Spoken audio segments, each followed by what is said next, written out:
Deixa eu até ver se gravou. Ah, gravou, pelo barulhinho gravou. Então, vamos falar sobre as bases de mensuração. Para iniciar aí, eu trouxe uma pergunta para vocês. O que de fato é uma base de mensuração? Por que, que a gente precisa disso na contabilidade? Porque a professora mandou a gente ler sobre isso. Porque, pessoal, quando nós desenvolvemos uma contabilidade, nós fazemos transações, operações aí diárias, cotidianas de uma empresa, nós vamos criando elementos para nossas demonstrações contábeis. Receitas à vista, receitas a prazos, custos incorridos lá dentro de um período, pagamento de luz, pagamento de água, pagamento de energia, de internet, material de uso e consumo, material de limpeza, material de escritório, compro ativos, terrenos, veículos, máquinas, estoques, meu caixa está sempre em total, né? Em total mutação, o tempo inteiro entrando, saindo, enfim. E estas operações que mexem com estas contas, eles são os nossos elementos que nós vamos reconhecer nas nossas demonstrações financeiras. Lá na nossa DRE, nós vamos reconhecer, por exemplo, as nossas receitas e as nossas despesas. No nosso balanço, nós vamos reconhecer os nossos ativos aí, né? Nossos bens, direitos, e no passivo as nossas obrigações, tá? Então, pessoal,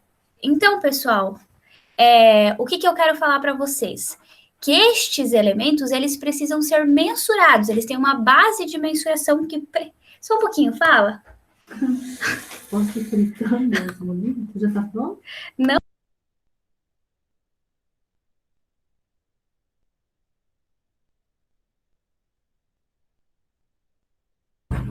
Tá na casa da mãe é assim, né?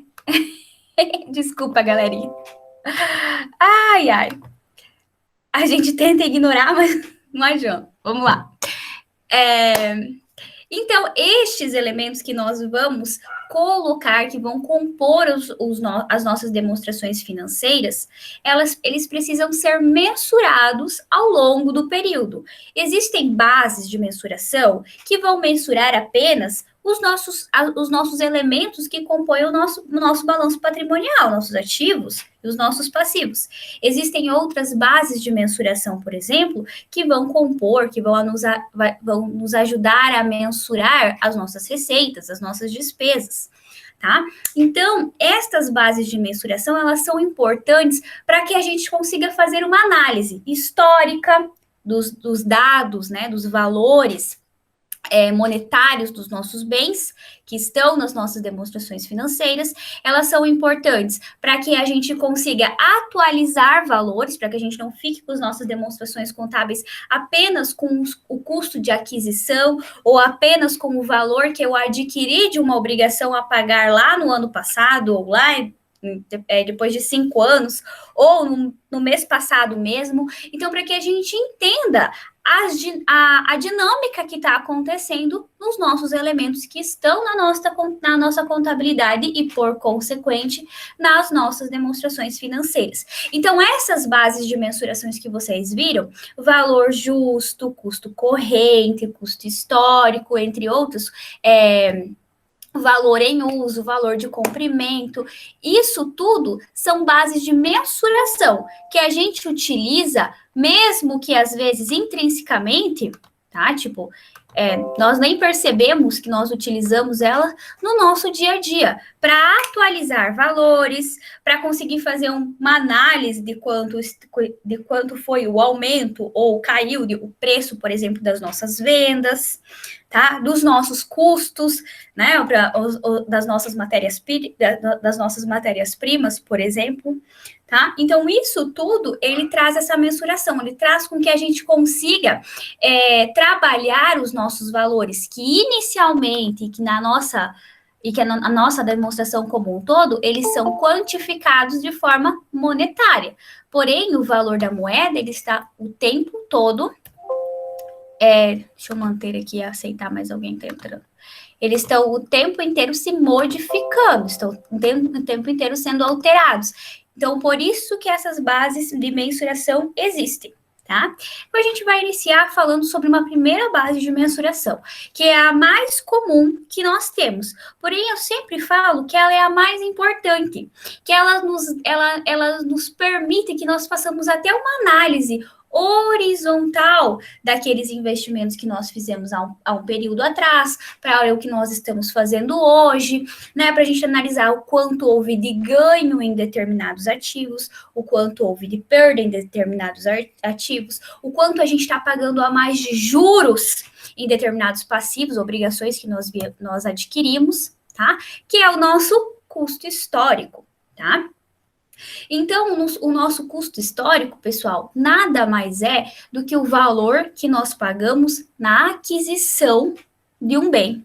Ou então, quando nós captamos um recurso, né, um empréstimo, um valor, um passivo de terceiros, seja por meio de uma compra a prazo de fornecedor, seja por meio de um empréstimo, seja por meio de um financiamento, até mesmo a nossa luz que primeiro nós gastamos e no mês subsequente nós vamos pagar sobre aquela energia que a gente gastou, isso também é um custo de terceiros, tá? Porque a Copel, por exemplo, aqui, né, falando aqui do Paraná, né, a Copel nos financia primeiro para que a gente gaste e depois ela nos cobra. Então, isso também é uma obrigação a pagar, é um custo de terceiros, tá? Então, o custo histórico, ele vai mostrar o quanto é o nosso bem, quanto a gente pagou no nosso bem na data da aquisição. Vamos falar aqui sobre uma aplicação financeira. Vamos supor aí que a gente comprou umas ações aí da Embraer, tá? Compramos ações da Embraer com a nossa organização e na época nós pagamos aí 13 mil reais no lote de 100 ações, tá? Passados 6 meses, essas ações acabaram valorizando e houve um ganho aí nessas ações de R$ 1.000. Tá? Então, o que é o nosso custo histórico? O nosso custo histórico ele vai estar nas nossas demonstrações contábeis. Ele vai estar lá pelo valor de 3 mil reais. Porém, houve uma valorização de R$ 1.000. Então, nós conseguimos analisar, né, qual foi aí o desempenho, por exemplo, dessa compra, da aquisição deste bem para nossa empresa, né? Outra situação, quando a gente compra um veículo, quando a gente compra um maquinário, o custo histórico é o valor no qual a gente adquire aquele determinado bem. Mas como a gente sabe, bens do tipo imobilizados, como veículos, máquinas, computadores, móveis, utensílios, de forma geral, tendem a sofrer uma coisa chamada depreciação, porque tem muita tecnologia no mercado. Então, hoje eu compro o computador mais top que tem lá. Mas amanhã já tem 2, 3, 4, né, de uma atualização maior do que a minha. Então, acaba se perdendo o valor deste bem. Então, aí nós temos o custo histórico comparado com a nossa depreciação.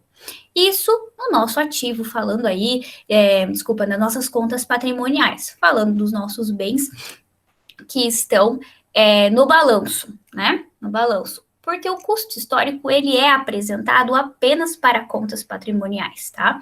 Então, a gente vai verificar bases de mensuração do tipo custo histórico nesse tipo de elemento, nas contas patrimoniais.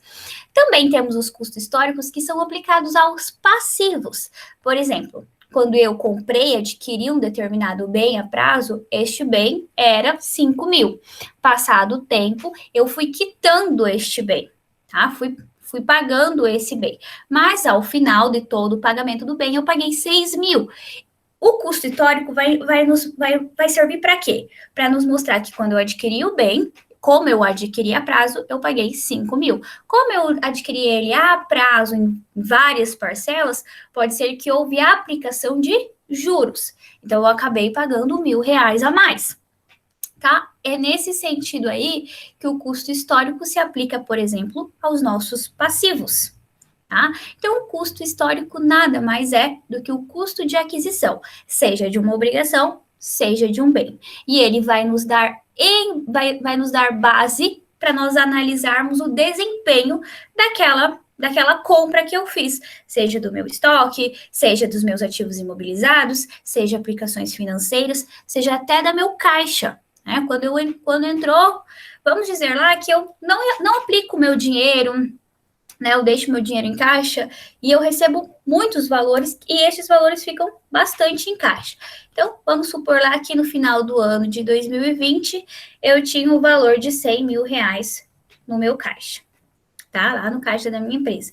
Hoje, 100 mil reais, falando, né, meio ano depois, estes 100 mil reais fez alguma diferença? Né?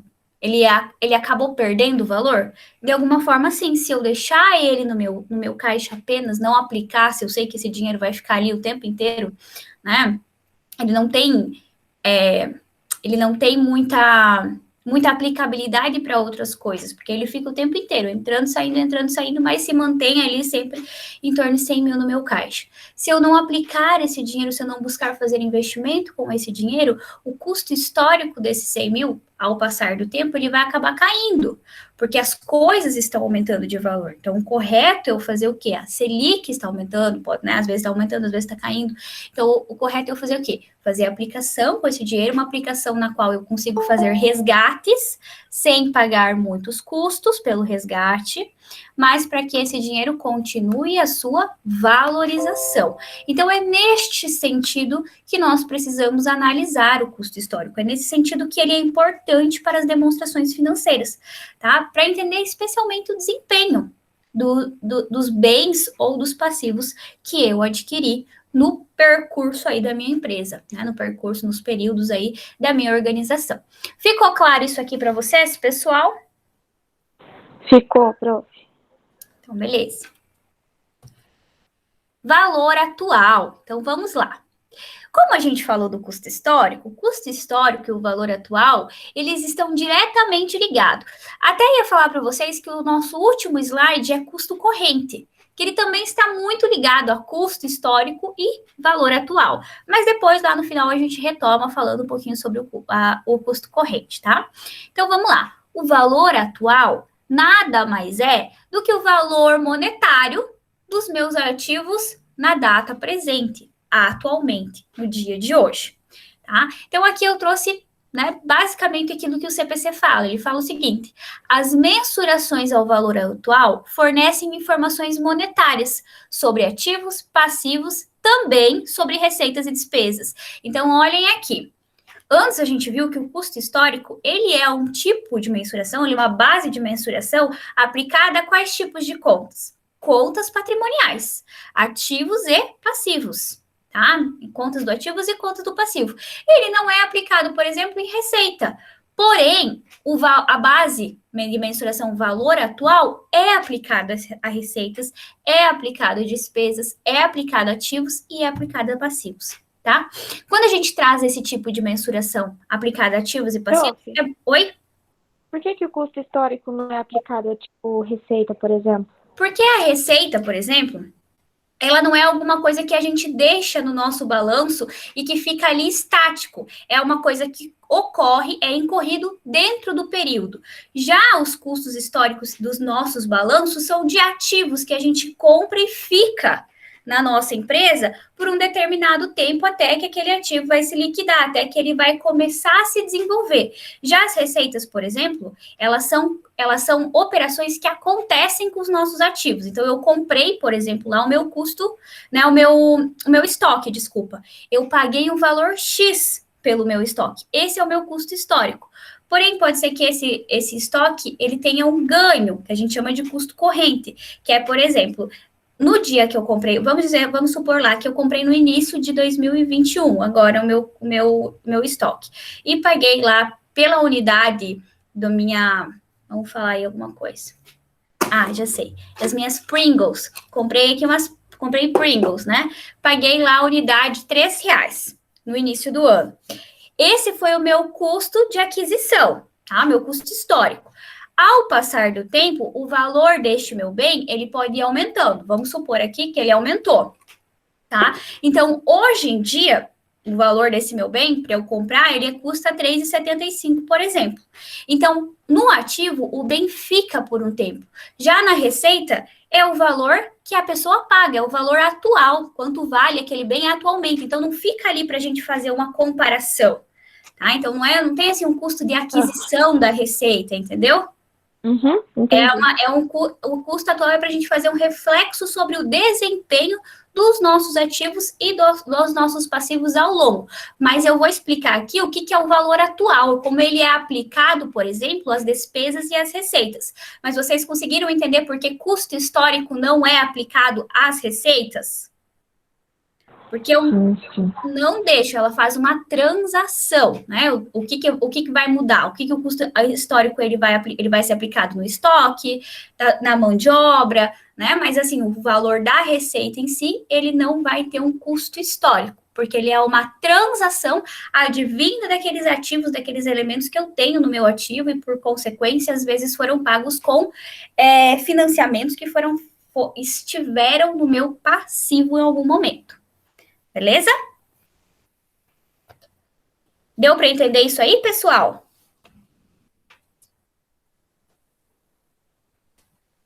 Alô, alô? Acho que sim. Então tá. Os demais?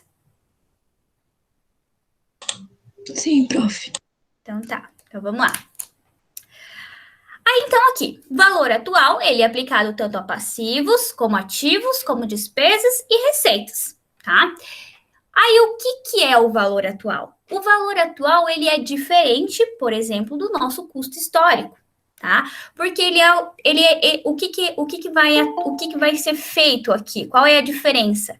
Que eu vou atualizar os valores a uma coisa que a gente chama de valor presente, tá? Então, valor atual e valor presente é a mesma coisa. A gente estima fluxos de caixa. Então, vamos supor lá vamos fazer aquele mesmo exemplo que eu falei. Comprei a minha Pringles lá comprava o meu estoque de Pringles no valor de R$3 no início do ano, lá em janeiro. Hoje em dia, eu compro por R$3,75. Então, o valor atual do meu estoque é R$3,75. Tá? Então, houve um ganho. E outra coisa, o que isso vai impactar, por exemplo, lá nos meus ativos? No momento de eu desenvolver o meu preço de venda. O preço de venda deste meu produto, mesmo que o meu estoque foi pago R$3, eu não posso mais utilizar como base R$3, porque senão depois eu não tenho dinheiro para comprar novos estoques.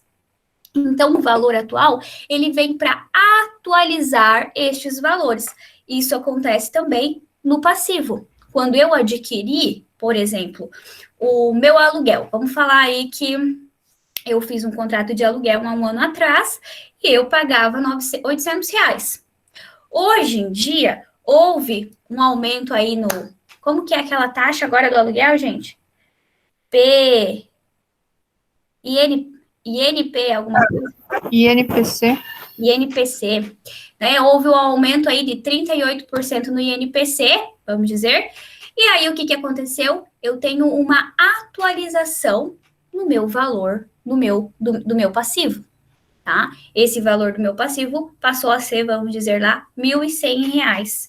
Então, o meu aluguel de 800 passou a ser 1.100, tá? Então, isso olhando de valor de aquisição, quando eu comecei a pagar o meu aluguel, para hoje em dia. A mesma coisa acontece com meus empréstimos, com os meus financiamentos. O financiamento, ele tende a diminuir o valor. Eu começo pagando maior valor e ao passo que vai passando o tempo, eu vou diminuindo o valor a ser pago deste bem. Também não deixa de ser um valor atual. Por quê? Porque mesmo que acabe abaixando o valor das minhas parcelas, é porque o tempo de pagamento é muito grande. Mas quando eu adquiri o bem, eu adquiri pelo valor de 360 mil, vamos dizer. Ao final, eu vou ter pago 410 mil. Então, eu sei a diferença, né, dos juros incorridos nesse processo, do valor que ocorreu neste processo aí de aquisição, por exemplo, destes passivos. O valor atual aplicado às receitas, ele vem muito de encontro com isso que eu falei dos estoques. Quando eu adquiro um estoque, eu adquiro ele por um valor X, mas pode acontecer que durante o período este valor caia, né, tem uma baixa ou um aumento, tá? O valor atual das minhas receitas, ele não vai se manter. Tá? Então, o que vai acontecer? Eu vou ter que analisar os valores que eu vou desenvolver de custo para o meu valor de venda. Então, ontem eu vendi pelo um custo de, por exemplo, R$ 15. Hoje em dia, né, até meados de abril, eu vendi pelo um custo de R$ 15 em um determinado bem. Hoje em dia, eu preciso reavaliar o meu preço, tá? E eu vou ter um valor atual das minhas receitas. Isso não quer dizer que o valor de abril é um custo histórico, tá? Porque custo histórico é aquisição. Aqui nós não fazemos, quando a gente fala de receitas, a gente não faz uma aquisição.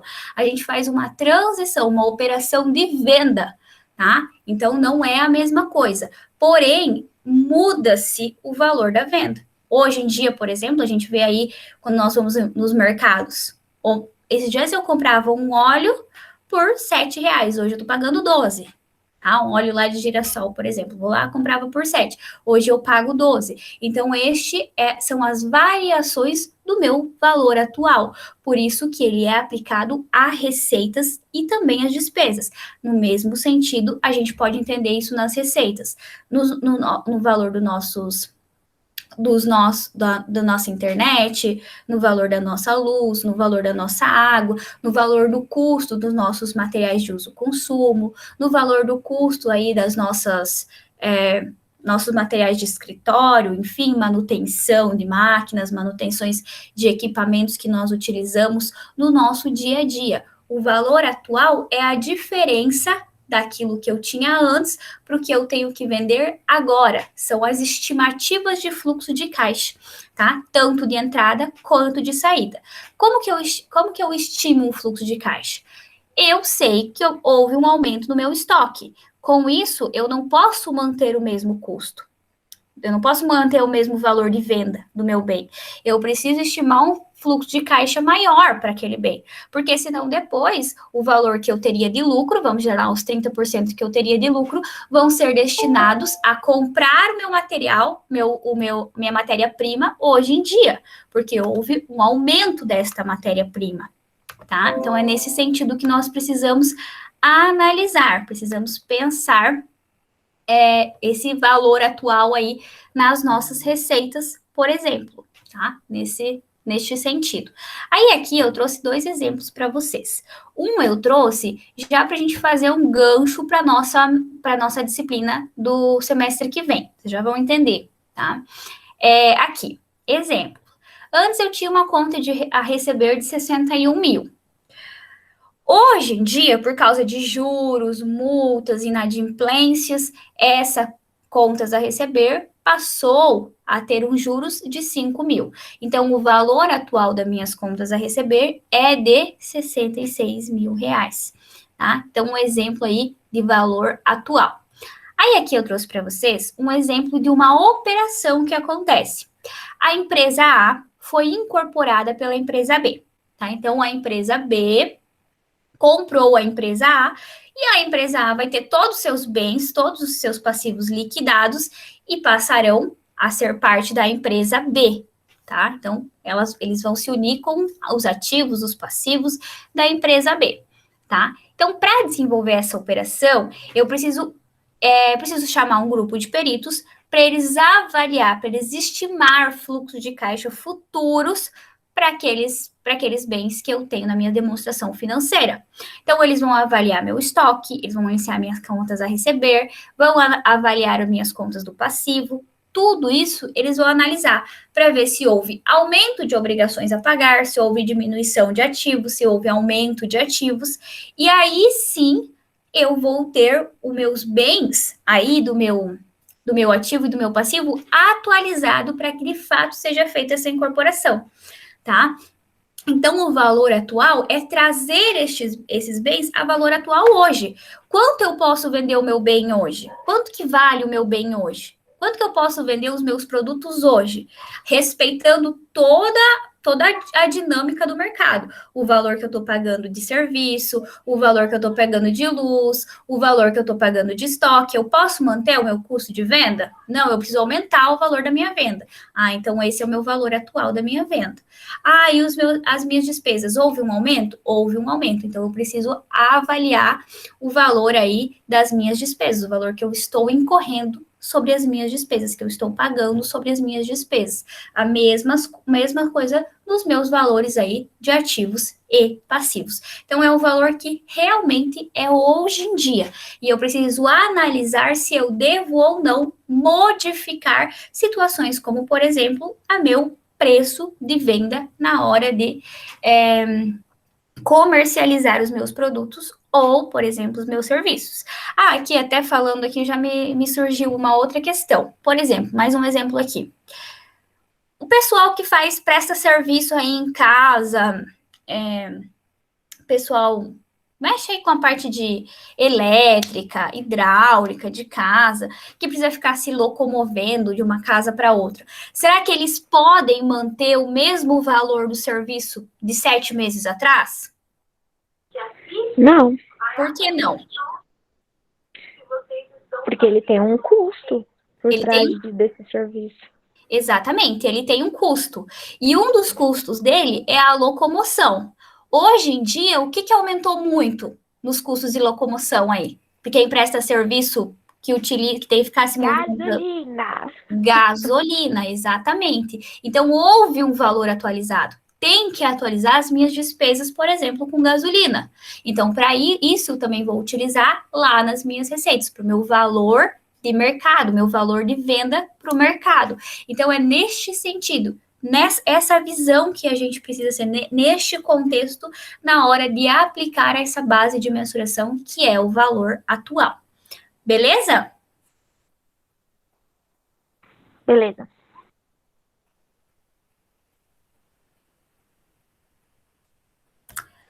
Valor justo. E aí, Jussara, o que é o valor justo?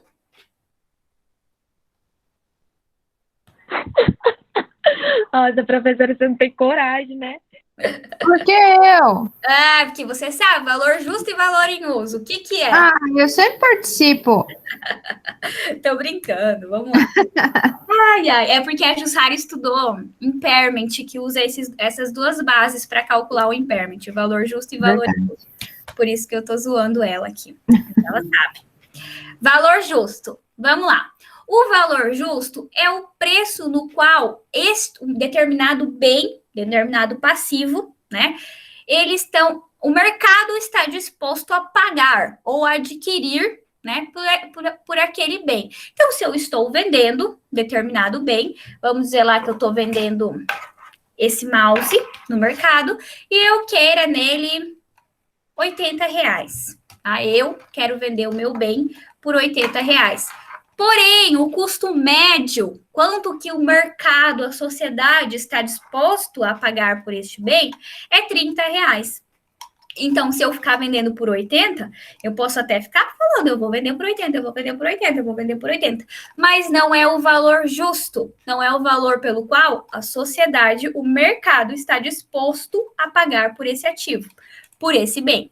A mesma coisa se eu for adquirir um passivo, ou se eu for pagar um passivo, né, que eu tenho lá, para pagar 30 anos, eu quero pagar agora. Depois que eu paguei 10 anos, quero pagar ele cheio. Quanto que a empresa, quanto que a minha instituição bancária, ela consegue fazer para mim? Qual que é o preço médio? Né? Quanto que ela pode cobrar de mim aí um valor justo? Então, o valor justo nada mais é do que o valor que realmente o mercado está disposto a pagar ou a receber de determinado passivo, tá? Então, para ficar mais claro, eu trouxe aqui, acho que eu trouxe 2 exemplos, um de passivo e um de ativo, tá? Valor justo. Tenho uma dívida na Caixa Econômica Federal no valor de 150 mil. Quero quitá-la à vista e ofereci o valor de 90 mil reais. Então, eu fui lá na Caixa e falei, ó, seguinte, Douglas, eu quero pagar esse meu bem aqui e eu tenho 90 mil para quitar. Aí o Douglas vai olhar para minha cara e vai falar bem assim, então continua pagando a prazo, porque 90 mil eu não posso receber. Daí eu vou falar, não, porque você precisa receber, mas se eles forem analisar todo o custo deste investimento, eles me deram o dinheiro, eles poderiam ter aplicado esse dinheiro, ficaram sem o dinheiro, ficaram recebendo aí leves prestações de R$ 1.500, R$ 1.600 por mês, vamos dizer, tá? E eles poderiam ter aplicado esse dinheiro se eles fossem fazer uma análise, o valor justo para eu pagar para eles, hoje em dia, seria 120 mil. Tá? Então, o valor justo é o quanto a empresa está disposta a receber, né? O quanto realmente aquele bem vale, né? Aquela dívida, aquela obrigação vale hoje em dia se eu quiser pagar. E o ativo, né? Eu quero adquirir um imóvel e o vendedor pede o valor de 80 mil. Porém, no mercado, de modo geral, naquela localização, aquele tamanho, as imobiliárias de modo geral, estão vendendo por 76 mil reais. Este é o valor justo. Então, o valor justo, a gente nada mais é, que a gente chama comumente aí, é de valor de mercado, o valor que o mercado está disposto a pagar. Aqui, ó, um exemplo comunsíssimo disso. Quando eu quero vender um carro, aonde que eu vou olhar qual é o valor justo para eu vender o meu carro? Na tabela FIP. Na tabela FIP, exatamente. Eu olho na tabela FIP e eu sei que esse ali é o valor de mercado. Esse é o valor justo para o ano do meu carro, tá? Para o modelo do meu carro. E ainda, pessoal, se o meu carro tiver alguma batida, se o meu carro tiver muito rodado, ainda assim eu vou ter que diminuir um pouco do valor aí dessa tabela FIP para que seja um valor justo no mercado. Tá? Então, o valor justo nada mais é do que exatamente isso, o valor que o mercado está disposto a pagar por aquele bem, ou por quitar determinado passivo, tá? Beleza? Conseguiram compreender isso aqui? Sim. Todo Na mundo? interpretação, tem que ter bastante interpretação no CPC 00, porque estava bem... Tem que ter Agora ficou mesmo. bem mais claro. Eu vou falar uma coisa para vocês, pessoal. O CPC, de forma geral, ele tem uma linguagem mais complexa. Mas isso não é só ao CPC. As legislações, de forma geral, têm uma linguagem mais complexa. Então, é importante que a gente leia, Eu sempre falo que quando a gente lê uma vez, a gente dá um susto no nosso cérebro. Quando a gente lê pela segunda vez, o nosso cérebro fala, eu já vi isso uma vez. E começa a entender. Quando a gente lê pela terceira vez, ele já tem mais, vamos dizer assim, ele tem uma proximidade maior com aquilo ali, ele consegue completar. Então, eu sempre falo que a leitura de uma lei, a leitura de uma norma, de uma instrução, de uma medida provisória, ela precisa ser feita aí uma vez em cima da outra para que a gente consiga entender, para que a gente consiga analisar e interpretar aquilo ali de forma correta. Tá? Então, claro que ao passo que a gente vai lendo, a gente vai desenvolvendo, nós vamos desenvolvendo competências nesse tipo de leitura, nós vamos diminuindo aí o tanto que a gente precisa ler para compreender, para conseguir interpretar. Mas essa é sim uma forma da gente começar a entender, começar a interpretar. Sempre ler mais de uma vez aquela mesma coisa e tentar buscar. Como que eu coloco isso na prática? Como que eu faço isso aqui na prática? Como eu vou desenvolver isso aqui? Tá? Mas isso aí é uma caminhada longa, porém que precisa ser iniciada, precisa começar a ser percorrida. Tá? Vamos lá. Valor em uso e valor de cumprimento. Então, o valor de cumprimento, de modo geral, é o valor pelo qual eu vou pagar pelo meu bem. Tá? Então, eu tenho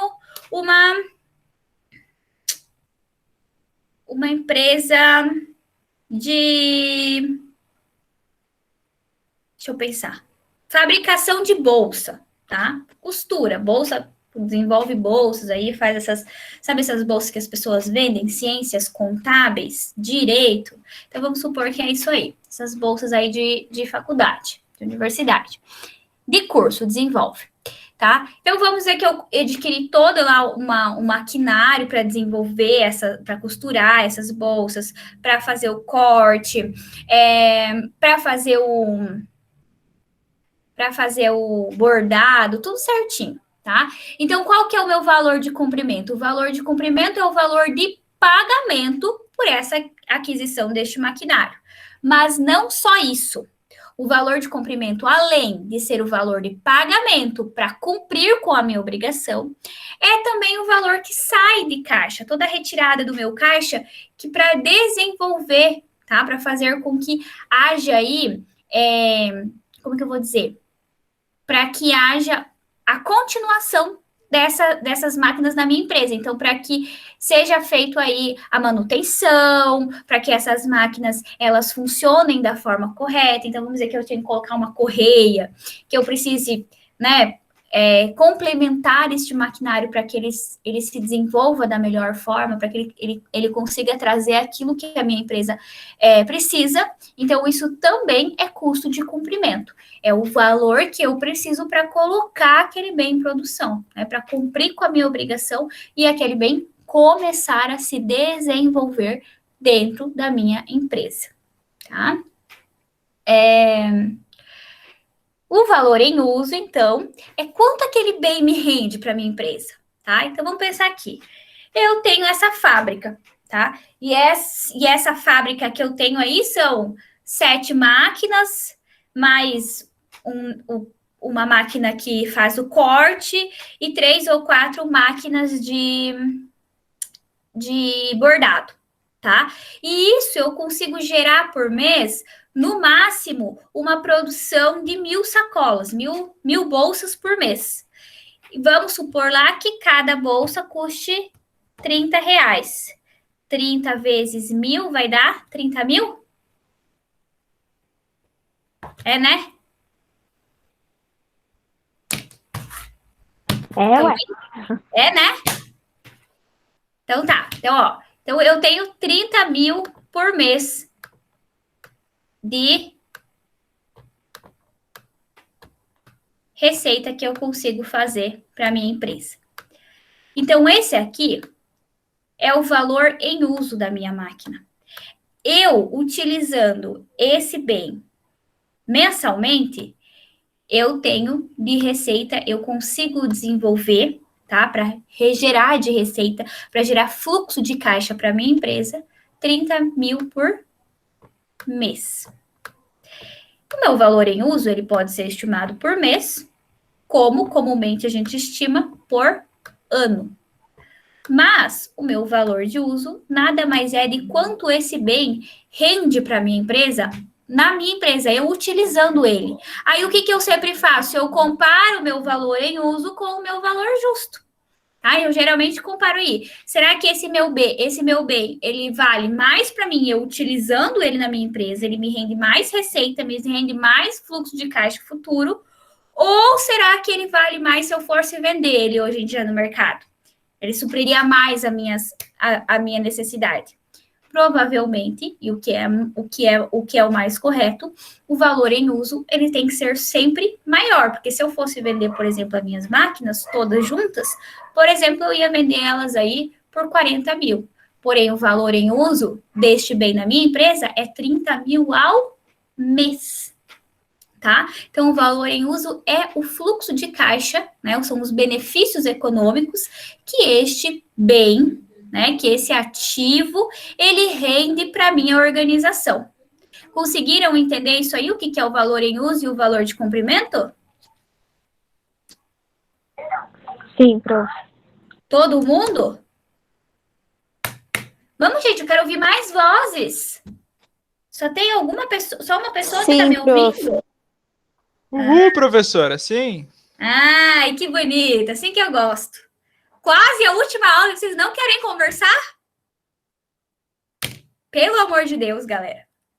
Vamos lá. Ah, eu trouxe exemplos, eu esqueci. É de felicidade. Silêncio da felicidade. Entendi. Nossa, vou lembrar disso semestre que vem. Vou lembrar disso na prova. Valor em uso, então. Tem uma máquina. Eu tenho uma empresa de uniformes. A máquina que tenho de costura e bordado me rende anualmente, né, desenvolvendo as atividades na minha empresa, o valor de 50 mil. Então, esse é o valor em uso do meu bem anualmente. E o valor de cumprimento é o valor pago pelo meu bem e o valor de custo para mantê-los. Mas não quer dizer que é fio, por exemplo, tá? Não quer dizer que é a matéria-prima para desenvolver, mas sim para manter a manutenção que eu preciso fazer, trocar as correias, né? Enfim, fazer a manutenção para que aquele bem continue se desenvolvendo da melhor forma, tá? E, por fim, custo corrente. Tem gente que acha que custo corrente é uma coisa muito difícil, mas não é. É muito fácil. Custo corrente, ele está entre duas situações, que chama-se custo histórico, tá? O meu custo histórico e o meu valor atual. O meu custo corrente, ele está no meio desses dois, tá? Ele é o valor atual, tá? Então, vamos dizer aqui, ó. O meu custo histórico de um determinado bem, vamos dizer... vamos continuar com a Pringles lá. R$3, tá? Comprei paguei R$3 na minha Pringles aí para venda no meu mercadinho, tá? E hoje em dia, ela vale R$3,75, igual a gente falou. O que é o meu custo corrente aqui, pessoal?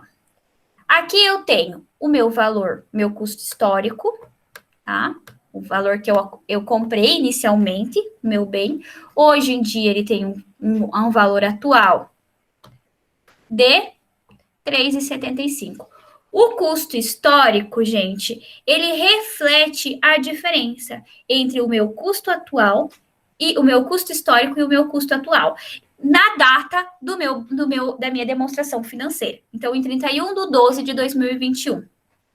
O custo corrente, para o CPC, ele é o entendido seguinte: quanto a sua empresa, teria que desembolsar para comprar hoje esse mesmo bem. Então, para eu comprar hoje, se eu fosse comprar hoje, o custo incorrido, eu teria que pagar R$3,75 por esse bem. Então, é o custo corrente, o custo de hoje, tá? Então, esse é o custo do meu ativo. E quando a gente fala de um passivo, se hoje, por exemplo, eu fosse quitar, ou se hoje eu fosse adquirir o mesmo empréstimo que eu adquiri há 3 anos atrás, quanto eu pagaria de custo? Quanto eu teria de juros? Né? Enfim, qual seria o valor do montante para eu comprar, para eu adquirir esse passivo, essa obrigação? Tá? Então, o custo corrente nada mais é, hoje em dia, quanto seria para eu ter aquele bem que eu comprei no início do ano? Esse é o sentido. Para quê? Para entender aí quanto vale o meu passivo e quanto vale o meu ativo. É chamado de custo corrente. Custo corrente nada mais é do que praticamente aí a diferença do custo histórico para o custo atual, tá? Que vai se tornar de alguma forma ou de outra o meu custo atual, o valor que eu teria que pagar hoje em dia pelo meu bem. Beleza? Conseguiram compreender isso aqui? Deixa eu ver se eu trouxe exemplo. Sim, prof.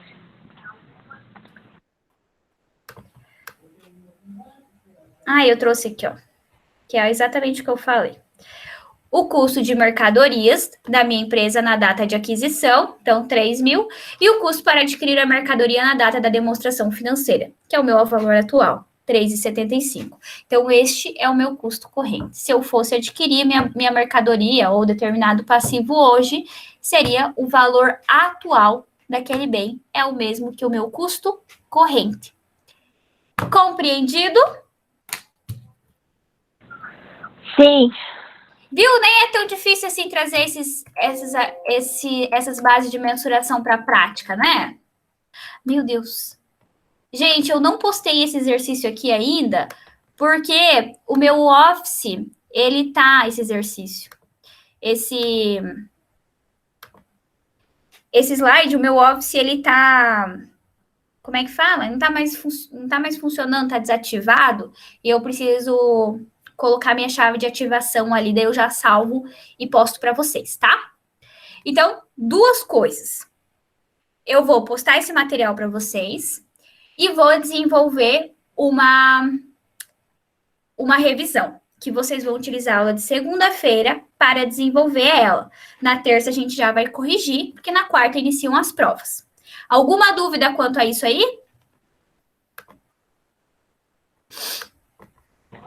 Tá tranquilo. Então tá, Vai dar tudo certo, professor. tá bom. Ô, prof, você vai cobrar esse conteúdo também na prova? Com Vou. certeza, né? Bom, sim, senhora. Eu já vou fazer as atividades, já vou fazer questões sobre esse conteúdo e já vai junto na revisão, tá? Mas é bem de boa esse conteúdo aí, bem legal. Vai ser a nossa prova, a gente vai até conversar na semana que vem, mas vai ser normal, Google Classroom, tá? Sem muitas novidades. E é isso aí, galera. Vamos lá para a chamada. Alessandra.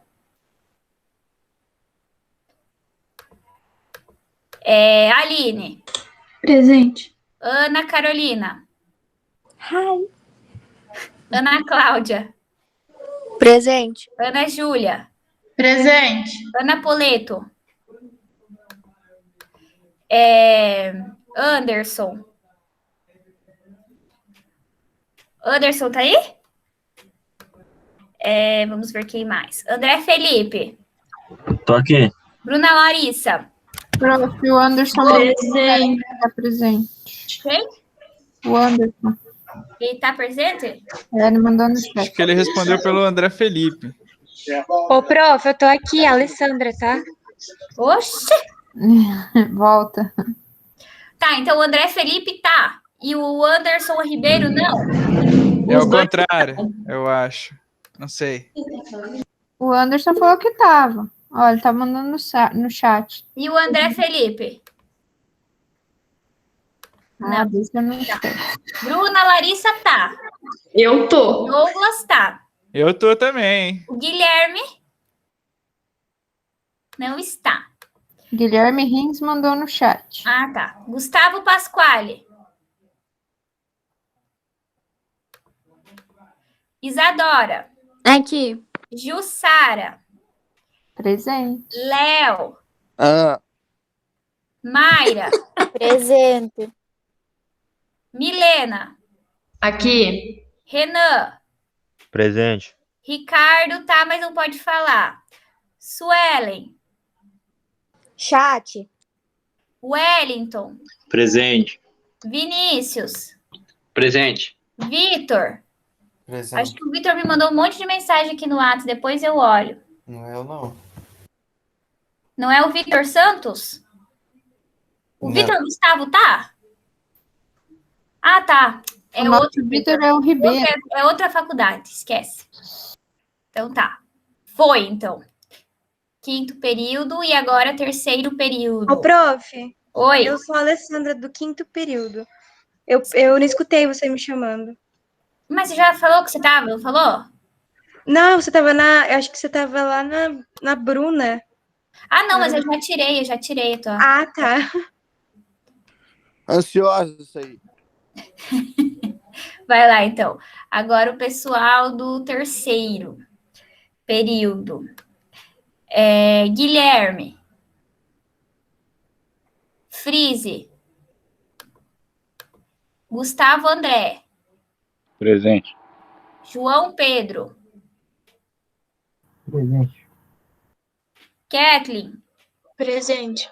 Matheus Valentim Marques. Aqui. Matheus Fetter. Presente. Natália. Presente. Thaís. Aqui, prof. Fechou, galerinha. Boa noite, bom resto de semana e qualquer coisa me chamem. Desenvolvam a atividade que eu vou postar. Boa noite, boa noite. Vamos pensar. Buenas Boa noites. noite, prof. Boa noite, prof. Boa noite. Ô, prof, de contabilidade avançada para a gente terminar o trabalho lá agora? Terminar consolidação. Beleza. Tá Obrigada. bom? Nada, tchau. Tchau.